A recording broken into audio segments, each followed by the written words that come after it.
नमस्कार विद्यार्थी मित्रांनो, इयत्ता 10वी विषय भूगोल या भूगोल विषयाचा प्रश्नपत्रिका आराखडा कसा आहे ते पाहूयात। तसेच प्रत्येक प्रश्न प्रकारानुसार प्रश्न पाहूयात। मुलांनो, भूगोल लेखी प्रश्नपत्रिकेमध्ये तुम्हाला 40 गुणांचा पेपर असेल आणि शाळेतून 10 मार्क्स मिळतील। त्यामध्ये 5 मार्क्स स्वाध्यायांसाठी असतील आणि 5 मार्क्स MCQ साठी असतील। एकूण भूगोल विषयांसाठी 50 गुण असतील। प्रश्न पहिला, पुढीलपैकी कोणतेही एक किंवा दोन प्रश्न प्रकार विचारण्यात येतील आणि 4 प्रश्नांपैकी 4ही प्रश्न सोडवणे आवश्यक असेल। या प्रश्नाला गुण असतील 4 आणि विकल्पासह गुण असतील 4, म्हणजे तुम्हाला 4ही प्रश्नांची उत्तरे लिहिणं आवश्यक असेल। इथे कुठल्याही प्रकारचा विकल्प असणार नाही। अचूक पर्याय निवडून विधाने पूर्ण करा। अचूक सहसंबंध ओळखा व साखळी बनवा। अचूक गट ओळखा। या प्रश्न प्रकारांपैकी प्रश्न परीक्षेला विचारले जातील। आता हे प्रश्न कसे आहेत ते पाहूयात। प्रश्न पहिल्यामध्ये प्रकार पहिला पाहूयात। अचूक पर्याय निवडा। इथे तुम्हाला प्रश्न विचारला जाईल आणि त्यासाठी 4 पर्याय दिले जातील। 4 पर्यायांपैकी एक पर्याय बरोबर अचूक निवडायचा आणि आपल्या उत्तराच्या ठिकाणी लिहायचा आणि पुन्हा एकदा ते वाक्य लिहायचं। म्हणजे पहा, भारताचे सर्वात दक्षिणेकडील टोक टिंबटिंब या नावाने ओळखले जाते। तर उत्तर लिहिताना भारताचे सर्वात दक्षिणेकडील टोक इंदिरा पॉइंट या नावाने ओळखले जाते। अशा प्रकारे तुम्ही वाक्य लिहिणार आहात। फक्त उत्तरपत्रिकेत लिहू नये। दुसरा प्रकार, अचूक सहसंबंध ओळखा। आता यामध्ये भारतातील राज्ये दक्षिणेकडून उत्तरेकडे असा प्रश्न विचारलेला आहे। यामध्ये जम्मू काश्मीर, महाराष्ट्र, केरळ, कर्नाटक अशी ओळीने राज्य दिलेली आहेत। आता दक्षिणेकडून उत्तरेकडे जात असताना केरळ पहिल्यांदा आहे, त्यानंतर कर्नाटक आहे, त्यानंतर महाराष्ट्र आहे आणि त्यानंतर जम्मू आणि काश्मीर आहे।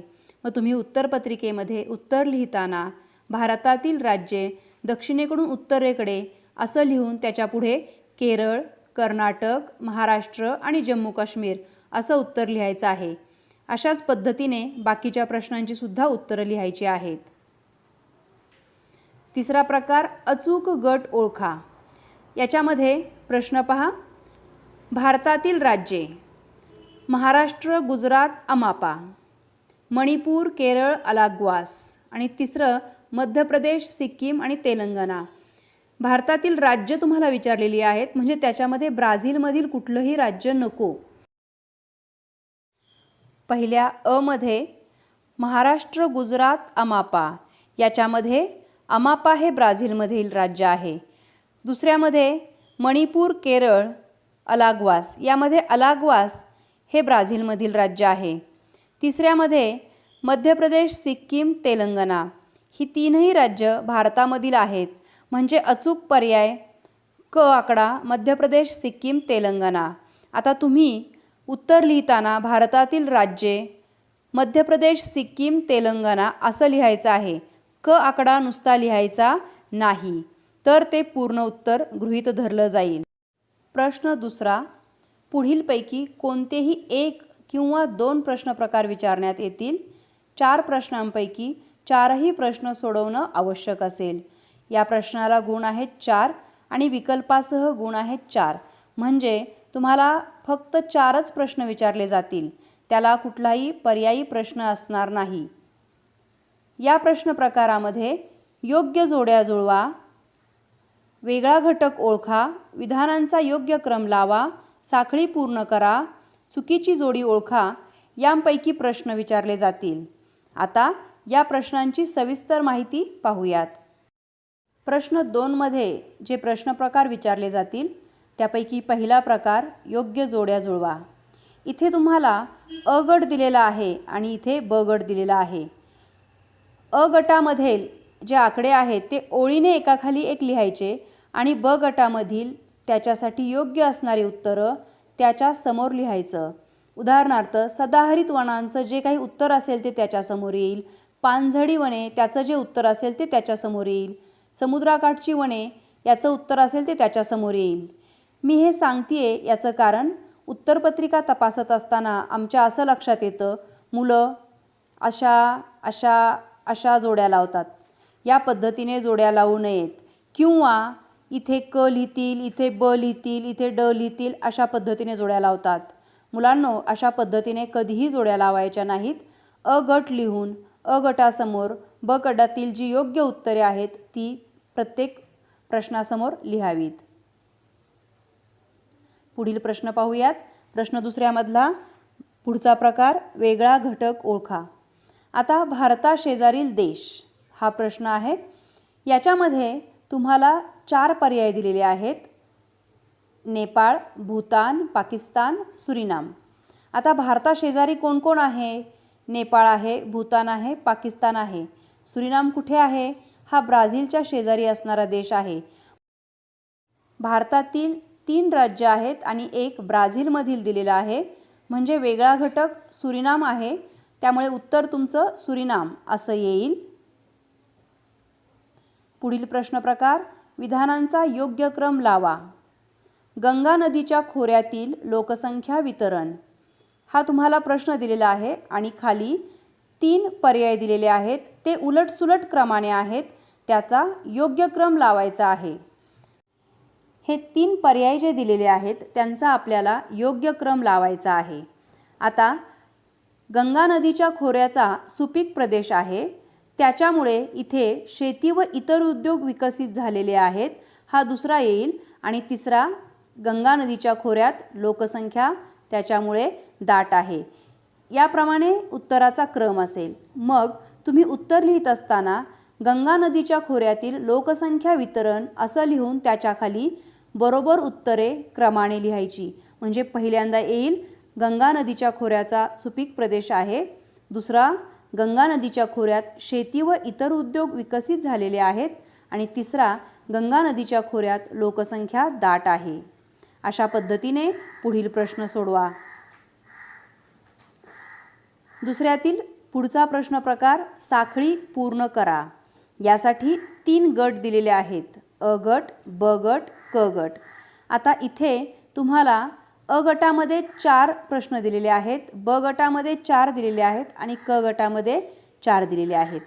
आता अ गटामध्ये भारतातील पश्चिम किनारपट्टी असं म्हटलेलं आहे. तुम्ही अ गट आहे या क्रमाने लिहिणार आहात. ब गटामध्ये मात्र ब आणि क गटामध्ये मात्र उत्तरं योग्य ती अ गटातील 1 नंबरच्या आकड्यासमोर लिहायची आहेत. म्हणजे पहा, इथे भारतातील पश्चिम किनारपट्टी कशी आहे? अधिक रुंद, सुपीक मृदा, कमी रुंद की हिमालय? ही कमी रुंद आहे, त्याच्यामुळे ब गटामध्ये इथे कमी रुंद असं येईल.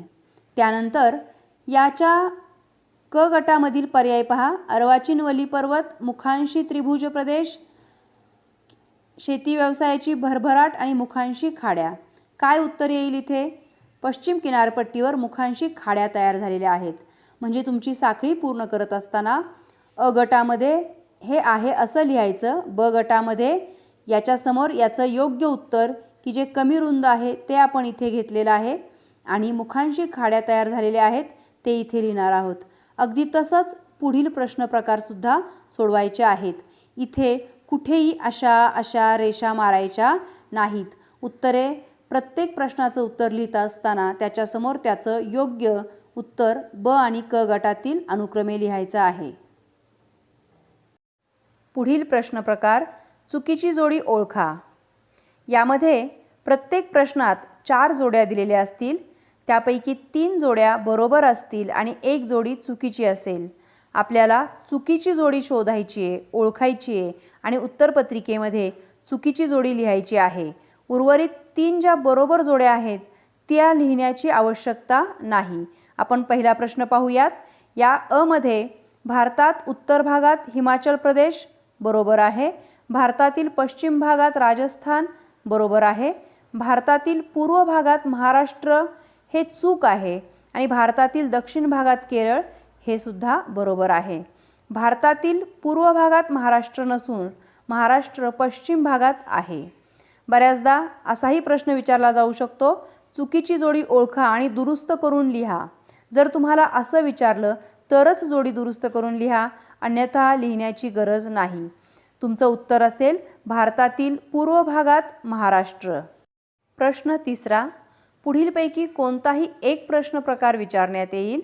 याला गुण आहेत 4 आणि विकल्पासह गुण आहेत 5. विकल्पासह गुण हे फरक स्पष्ट करा आणि टिपा लिहा यांसाठी असणार नाहीत. यामध्ये एका वाक्यात उत्तरे लिहा, नावे द्या, चूक की बरोबर सांगा, विधानावरून प्रकार ओळखा, फरक स्पष्ट करा, टिपा लिहा यांपैकी प्रश्न विचारले जातील. यांचा सविस्तर विचार करूयात. प्रश्न तिसरा, यातील प्रश्न प्रकार पाहूयात. एका वाक्यात उत्तरे लिहा. या प्रश्नात 5 प्रश्न विचारले जातील, त्यापैकी 4 लिहायची आहेत आपल्याला. याला एकूण 4 गुण असतील. मुलांनो, या प्रश्नाचं उत्तर लिहित असताना पूर्ण वाक्यात उत्तर लिहायचं आहे, याची काळजी घ्या. पुढील प्रश्न, नावे द्या. इथेही तुम्हाला 5 प्रश्न विचारलेले असतील, पैकी 4 लिहिणं आवश्यक असेल. या प्रश्नाला सुद्धा 4 गुण असतील आणि जे काही विचारलेलं आहे ते मुद्देसूद. उदाहरणार्थ, भारतातील कोणतीही 4 राज्य लिहा. व्यवस्थित आपण भारतातील 4 राज्य लिहायची, मध्येच एखादं ब्राझीलचं राज्य घालायचं नाही. चूक की बरोबर ते सांगा. इथेही 5 प्रश्न विचारले जातील, पैकी 4 लिहिणं आवश्यक असेल. या प्रश्नाला गुण आहेत 4 आणि चूक की बरोबर लिहित असताना आधी विधान लिहायचं आणि त्यानंतर ते चूक आहे की बरोबर आहे हे लिहायचं. पुढील प्रश्न प्रकार, फरक स्पष्ट करा. इथे तुम्हाला 3 फरक स्पष्ट करण्यासाठी दिले जातील, पैकी 2 लिहिणं आवश्यक असेल. या प्रश्नाला गुण असतील 4. फरक स्पष्ट करत असताना 2 भाग करून फरक स्पष्ट करायचा आहे.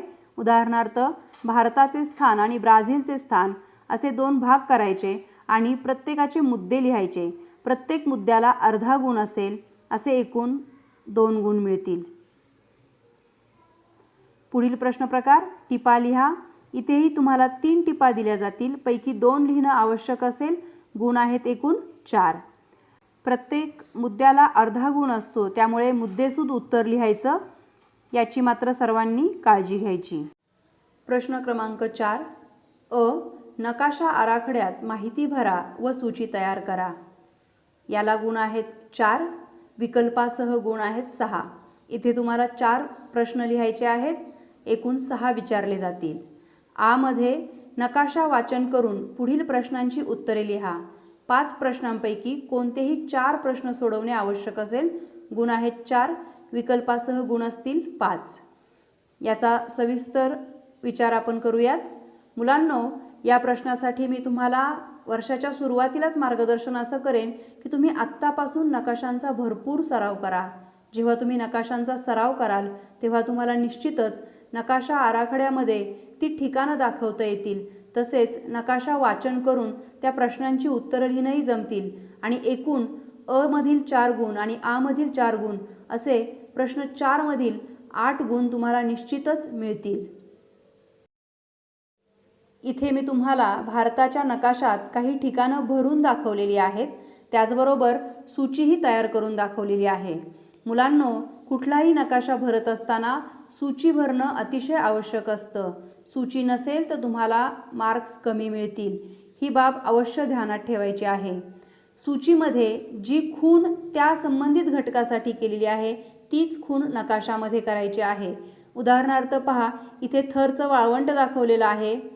या थरच्या वाळवंटाला तिरप्या उभ्या रेषा दिलेल्या आहेत, त्याच इथेही तुम्हाला सूचीमध्ये दिसतील.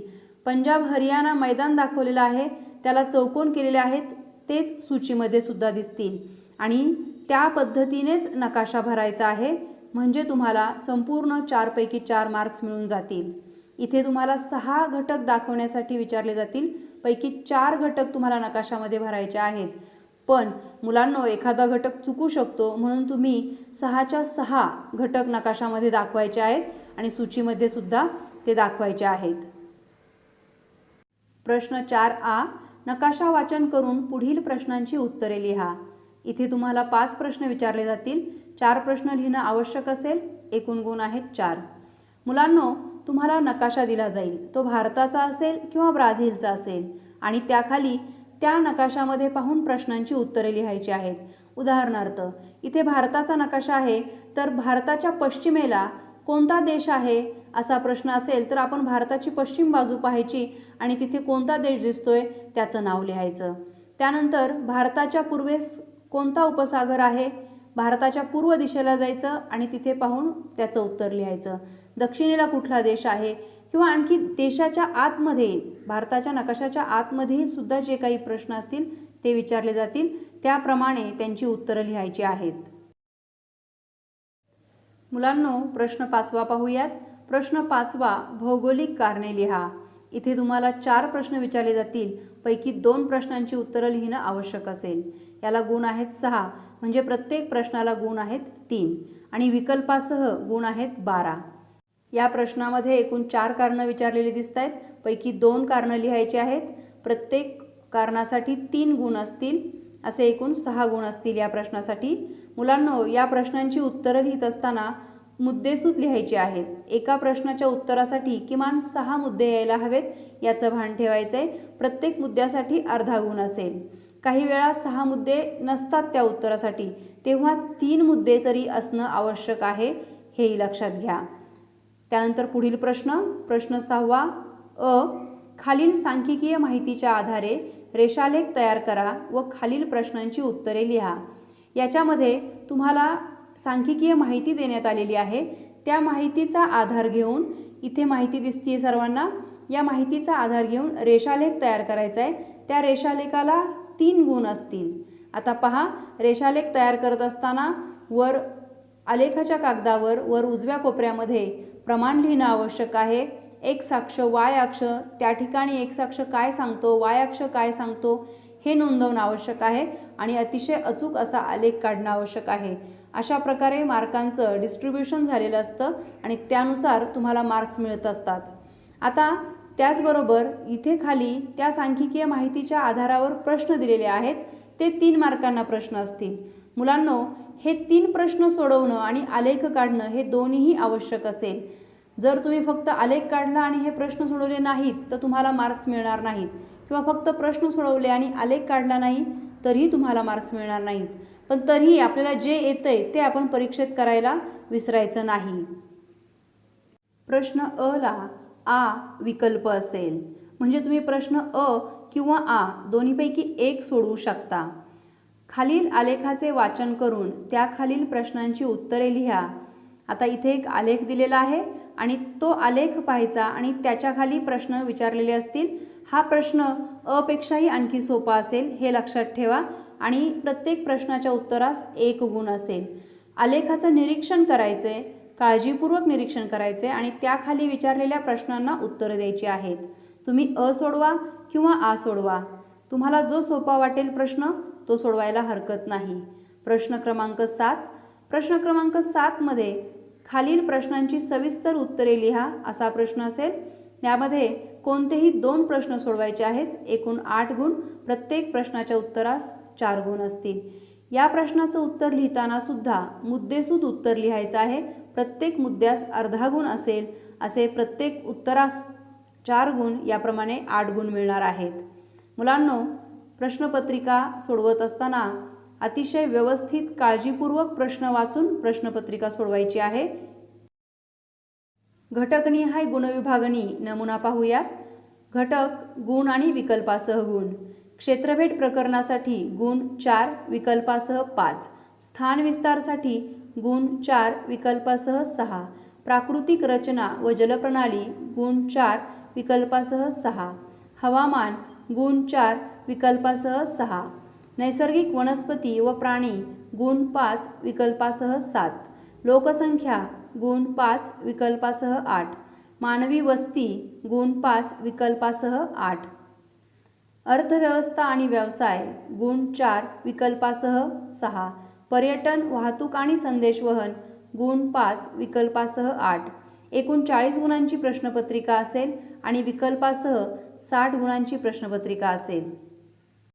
मुलांनो, प्रत्येक पाठाचं सखोल वाचन करा, नकाशांचा भरपूर सराव करा आणि हो, पुढील व्हिडिओ पाहण्यासाठी चॅनल सबस्क्राईब करायला विसरू नका.